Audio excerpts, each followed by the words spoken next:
Okay, so good evening. Now we'll be doing introduction to annuity products. We had done in the previous video introduction to assurance products. We had dealt with a lot of different assurance products. There was a whole life term assurance, pure endowment, endowment assurance, annually increase in assurance and annually decrease in assurance was also there. Now we'll be dealing with annuity products. Under the assurance product, what the case is that insurance company is paying you money when you are dying. Whereas in case of annuity products, what the case is that insurance company is going to pay you when you survive. So there is a bit difference here. Assurance products may you are purchasing the assurance product because you believe there is a cause, there is a reason for you to believe that you are going to die early. That is why as a backup you have purchased a policy which will provide some money to your family as and when you die. Whereas under an annuity product, what the case is that you have purchased a policy because you believe you have a reason, there is a cause for you to believe that you are going to live a life longer than other people around you. That is why you have purchased a policy which will pay you money as and when you survive. So this seems like kind of like a pure endowment product, because under pure endowment as well you were saying that I believe that I have a cause to believe that I will live a long life. That is why pay me money when I live long, right? But under annuity product, what the case is that annuity essentially means regular payments. That I will get a payment which is regularly happening. That the payment will happen regularly. So under annuity product, insurance company will pay me money at the end of every period for every period that I'm alive. So if I were to take a example of a very simple annuity product, which is a whole life annuity product, therein I will get therein the case is that for every year that I am alive, again take the example that I am 20, 21, 22, 23, 24 and so on so forth, again till infinity. So for every year, at the end of every year, insurance company will call me and ask me whether I am alive or not. At 21, they will do it. I will say I am alive. They will pay me the money. At 22, they will again call. I will say I am alive. They will pay me money and so on and so forth. Obviously, I will have to provide some proof of me being alive. Then again, at the very end, whenever it is, let's say if I die at 70, they will call. No one will pick up, or my family member will pick up and say he has died. They will say, oh, thank you. Now we can stop making the payments. So that is what an annuity product means. Okay, and this will continue for my entire life. Now an extension to this is, or a build up to this is a temporary annuity. A temporary annuity.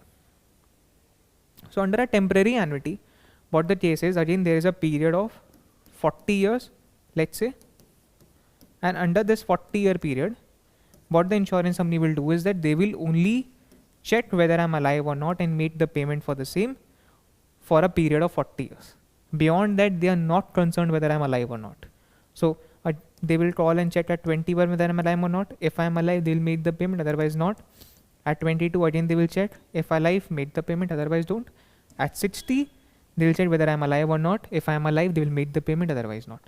But at 60, at the time of cutting the toll, they will finally say that your policy is over. Now no more survival benefit if you are alive. So if at 61, if I am alive, insurance company will not call me. If I call insurance company and say pay me money because I'm alive, they will say go away, because the term is already over, the period is already over. So that is what a temporary annuity means. Sometimes we call a temporary annuity as a term annuity. Okay.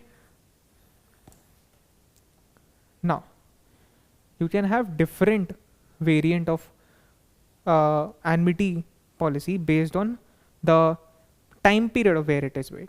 As I said that I have intentionally said that they will check at the end of every period. I have not said that at the end of every year. This period can be anything. This period can be a quarterly period, it can be a monthly period, it can be a annual period. So let's say if I were to check for a monthly premium, then monthly annuity, then at the end of every month, insurance company will have to check. So 21/12 they will check whether I'm alive or not. If I'm alive, they will make the payment, otherwise not. Again at 22/12 they will check whether I'm alive or not, they will make the payment. So this is what the m-thly annuity means. So M here refers to the frequency of payment in a year. Frequency of payment in a year. Okay. So this is what m-thly annuity means. Again, that is nothing but a built up of the plain vanilla annuity.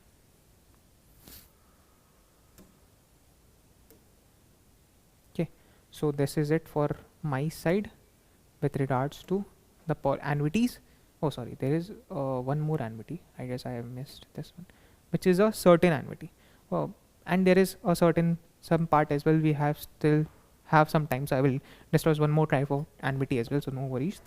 So under a certain annuity, what the case is that insurance company will say that they will guarantee that I will receive a payment for some period.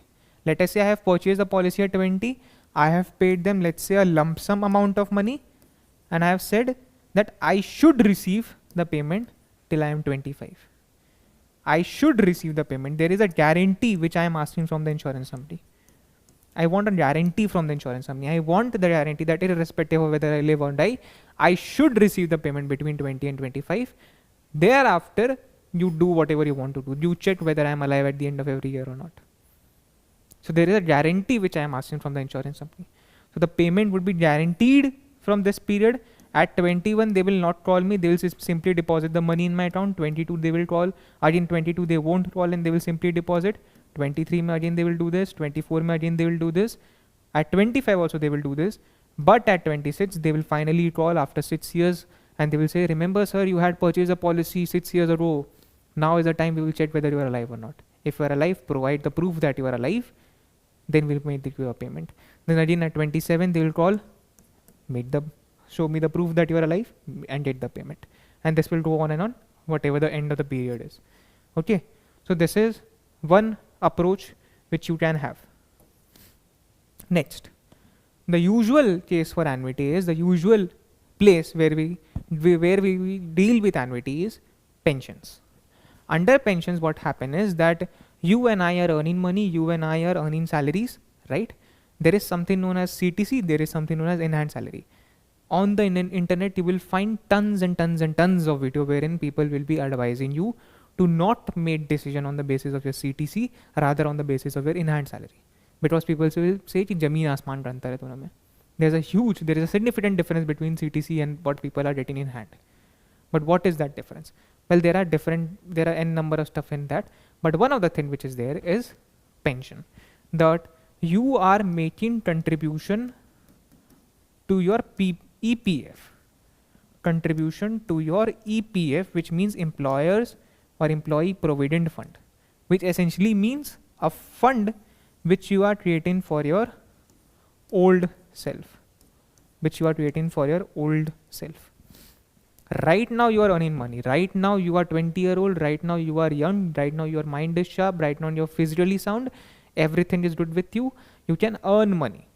But there will be a age, there will be a certain point in time wherein you are old, wherein you cannot function as healthy as properly as you used to do. Your mind won't function as properly as it used to. So you will have to find an alternate source of income. Obviously, घर बैठे और खाना कोई देगा नहीं. You will have to earn some money to get that, right? So that alternate source of money is wherein this annuity comes in, wherein this EPF comes in. So as and when you retire, it will obviously depend on the retirement laws of your country. In India, it is 65. 65 is considered as the age of retirement. And there is also some thoughts going on which will extend this. I don't know why, but there is something which I have heard. But anyways, so 65 is wherein you can retire. Once you have retired at 65, what will happen at 66? You will think, at 65 you have received your salary. So you were good to go with the entire year, with the entire period. But what about 66? What will happen in this period? Right? So at 66, the EPF will come in and say, remember sir, every year you were making deposit, every year there was a cut from your salary. Every year this difference was CTC and in hand was there. We were collecting that money. The EPF holders, the EPF managers will say that we were collecting that money so far. For every single period for so many years, we were collecting that money, we were depositing it somewhere, we were making a huge fund for you. Now this huge fund is available with you. We'll make small payments in the form of annuity to you, so that you can cover your daily expense, so that you can continue living for as long as you are alive. Again, there are DB stream, DC stream, which we will get to later on, but this is what the case is.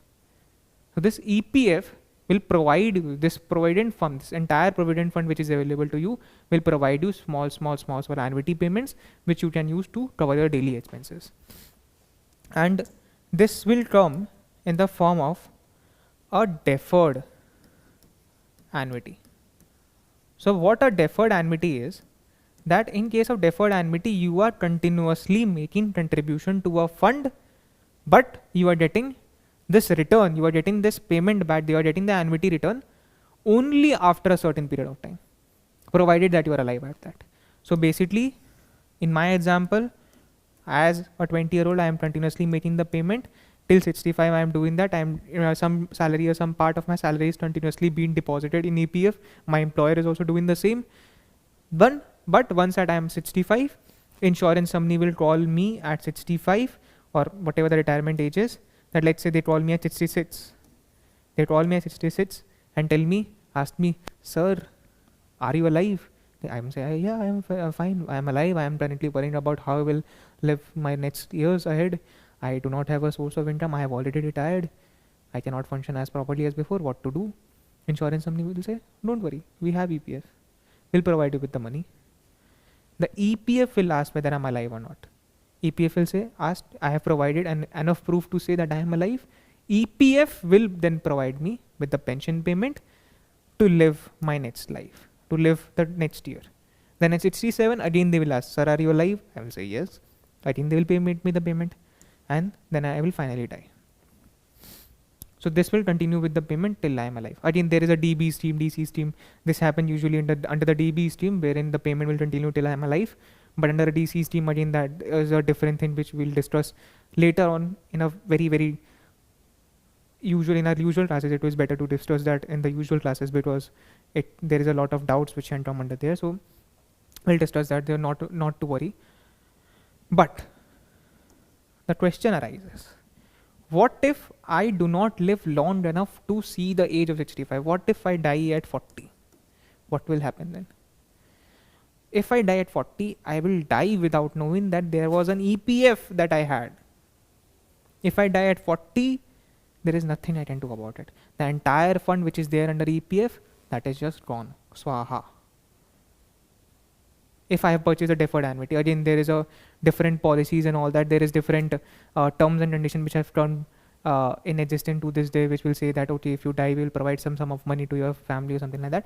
So that is there nowadays. But if you have just bought a deferred annuity policy, and if you die before that deferment period, if you die within this deferment period, you will get nothing. You will get nothing. All the premiums which you have paid, that has just gone. That is just gone. Okay, so that is there. Okay. So there is no benefit if you die at 40. Your family members won't even know that you had an EPF account or there is a deferred annuity which you were creating so far. They will just think that you were just usually spending all the money that you do. Anyways, so this is it from my side. So this is the end of the overview classes. If required, I would post some more videos regarding the overview classes. But for now, this is the end. And I hope you liked the videos that were coming so far, that were an overview for the entire FAM classes. Now I would be starting with the overview classes of the ULTAM, and I would also provide you with the overview classes of USTAM as and when I can. But for now, for FAM, this is the end. If you like the classes, if you feel that FAM is for you, if you have sufficient amount of time, which should be ideally 4 to 5 months, even if you're working, then because the entire reason being the FAM is much longer than the other papers that you have attempted so far, P and FM. They were much easier, they were much simpler, they were much easier to cover. They were rather, I would not say easier, they were very shorter in syllabus wise to cover. But FAM is very vast because there is a huge amount of chapters and there is a huge content which you will have to cover under this subject. So do give appropriate amount of time to this, and rest assured it is going to be very fruitful for you, because as and when you start working, the amount of things that would be required for you to do that you would be doing, most of it would be related to FAM. Okay, so Do pay good amount of attention to it, do give it sufficient amount of time, and I hope you like the classes. Thank you. If you have any doubt, then you can contact us on. Okay, so I guess